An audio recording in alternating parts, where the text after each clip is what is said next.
Olá, meus amigos. Vamos então fazer mais um estudo do livro Leis Morais da Vida. Antes fazendo uma leitura de harmonização do livro Vida Feliz, e a mensagem se chama Rendimento. Desculpa, é do livro Migalhas, tá, pessoal? E se chama Rendimento. Leve auxílio que estendas, mais apoio a servir-te. A esperança que espalhas é uma estrela a esperar-te.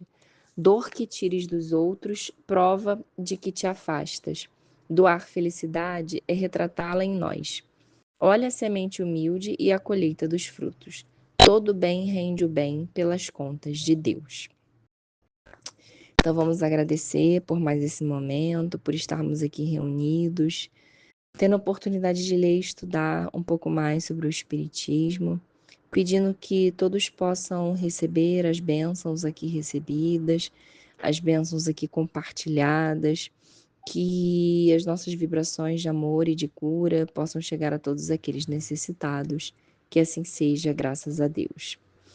A gente vai ler um texto da Joana, né, que é sempre maravilhoso. O nome do texto, o título do texto, capítulo 27, é Companheiros Perigosos. E a Joana, ela sempre vem com esse teor psicológico, né, sempre dando uma dica maravilhosa para que a gente possa perceber e melhorar o nosso comportamento no dia a dia. Então, ela fala o seguinte, ó, ela fala o seguinte: são envolventes, esses companheiros perigosos, eles são envolventes, persuasivos e gentis. Por isso eles são perigosos, né? Indiferentes à gravidade dos problemas que perturbam o próximo, fazem solidários quando a pessoa está equivocada, tomando-lhe o partido. Não dê importância a quem o adverte, conclamam quando o outro está em compromisso negativo. Seja superior, arengam aos ouvidos de quem foi colhido pela circunstância infeliz que engendrou. Nada de pedir perdão, arrematam ao interlocutor perturbado que se ampara na sua frivolidade. Aproveite a vida, somente se vive uma vez. Resmungam conselheirais como se dotados de toda a sapiência. Outras vezes, apresentam-se como privilegiados com um sorriso bailando nos lábios, concitando a tolerância para com tudo isto é, exatamente em referência às coisas que levam à abjeção moral. Passam considerados como boas pessoas, dotados de excelentes valores, porque conseguem ocultar no cinismo doentio de que são vítimas os distúrbios morais e mentais em que se debatem. E aí, pessoal, esse texto está dividido em 3 partes, essa foi a primeira parte, vamos falar um pouquinho disso aqui. Eu gosto muito dos textos da Joana e do André Luiz também, que são os textos que a gente faz aqui do Sinal Verde, porque eles são muito da nosso dia a dia, tá? Eu tenho certeza que se você me ouviu aqui agora, uma dessas frases você já falou para alguém ou já ouviu de alguém. Ou já ouviu alguém falando, né, numa outra situação em que você não estava presente nessa conversa, mas ouviu. Essa então, do só se vive uma vez, gente, é a que eu até brinco, às vezes eu falo assim, quando eu tô querendo comer alguma coisa, quando eu tô querendo gastar um dinheiro, eu sei que eu não devo fazer aquilo, eu falo brincando, eu falo assim: "Gente, só se vive uma vez", né. Mas nós somos espíritas, a gente sabe que essa encarnação, de repente, sim, a gente só vive ela dessa vez. Por isso que a gente tem que aproveitá-la da melhor forma e não desperdiçar, né. Mas, no geral, a gente não vive só uma vez, a gente vive várias e várias e várias encarnações. A gente não vai morrer e vai tudo acabar, e a gente vai dormir para sempre, pelo contrário, a gente vai morrer, vai desencarnar e vai ficar ali, sofrendo as consequências boas ou ruins do que a gente fez enquanto estava encarnado, né. E eu acho interessante porque normalmente não, pode ser que essas frases, elas venham de companheiros perigosos desencarnados, que é aquela vozinha na nossa consciência. Outra frase que não aparece aqui, mas que a gente ouve muito também é: "Vai, você merece", né. Eh Quando a gente quer gastar um dinheiro que a gente não tem, quando a gente quer economizar e aí acaba se endividando, quando você quer fazer algo que você sabe que não deveria, mas faz. Quando você não pode comer ou beber alguma coisa, vai lá e come e bebe, tudo em nome dos nossos desejos. Desejos que são aumentados ou encorajados, como ele fala aqui, por esses companheiros perigosos, tá? Eles estão sempre ao nosso lado. Eu gosto muito de textos assim, porque a gente está acostumado a ver o obsessor como alguém que vai fazer muito mal, vai te provocar um acidente na sua vida, vai fazer com que você perca seu emprego, né? Quando na verdade o obsessor ele age na medida que ele tem permissão para agir. Se ele vai conseguir te influenciar através do pensamento, é ali que ele vai atuar. Se ele vai ver que ele pode te prejudicar, te endividando, através de conselhos assim, por exemplo, nossa, você ia ficar linda com essa roupa, você tem que comprar. E aí lá vai, você compra, se endivida e perde um dinheiro que você não poderia perder, tá?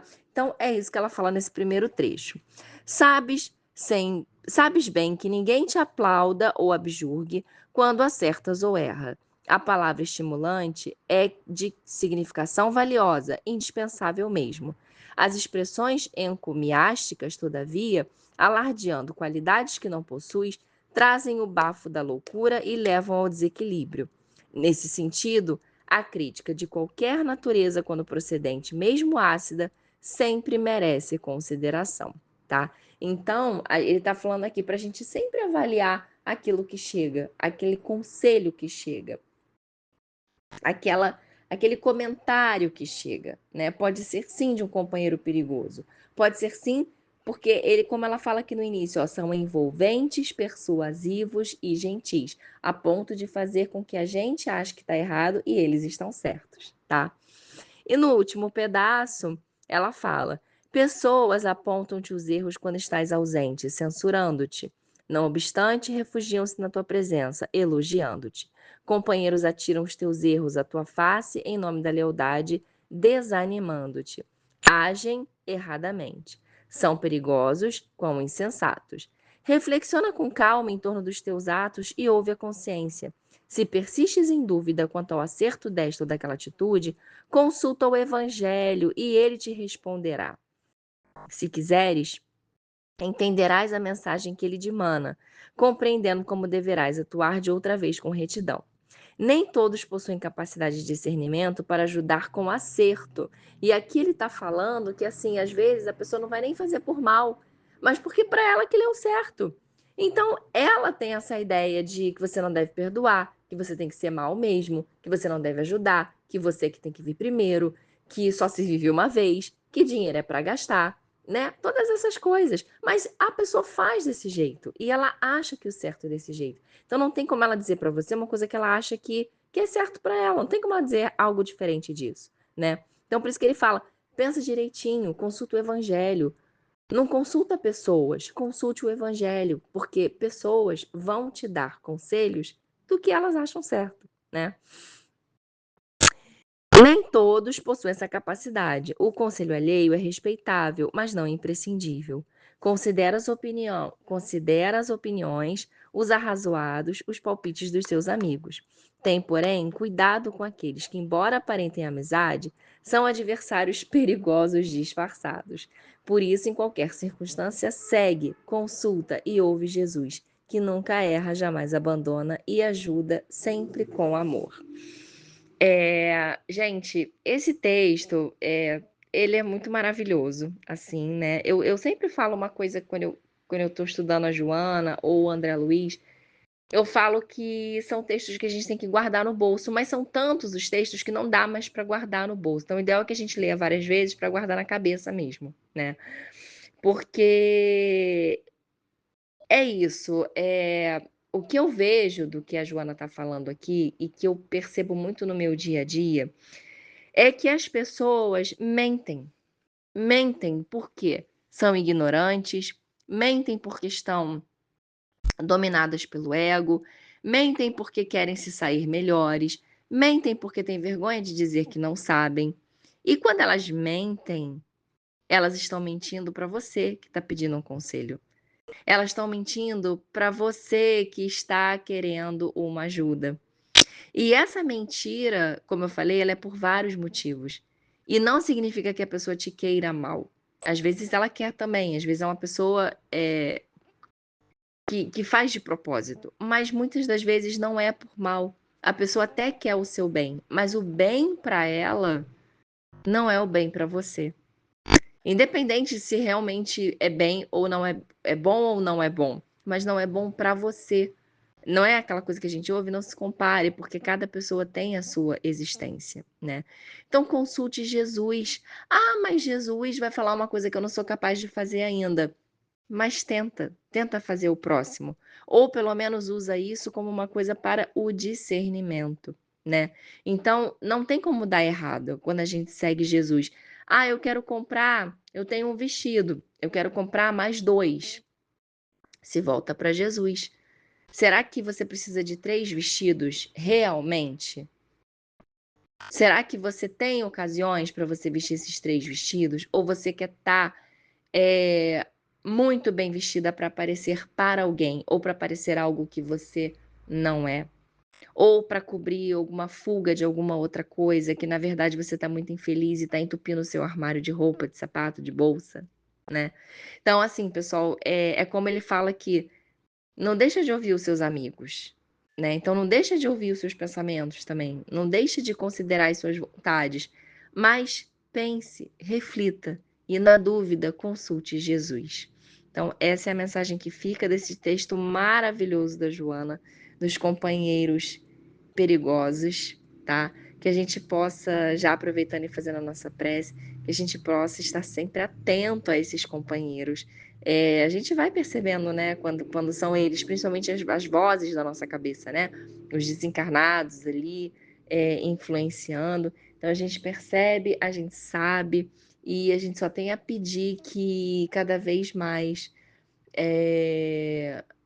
a gente consiga se controlar quando vem esse pensamento e consiga aprender cada vez mais quando é um pensamento ruim, distinguir quando é um companheiro perigoso ou não.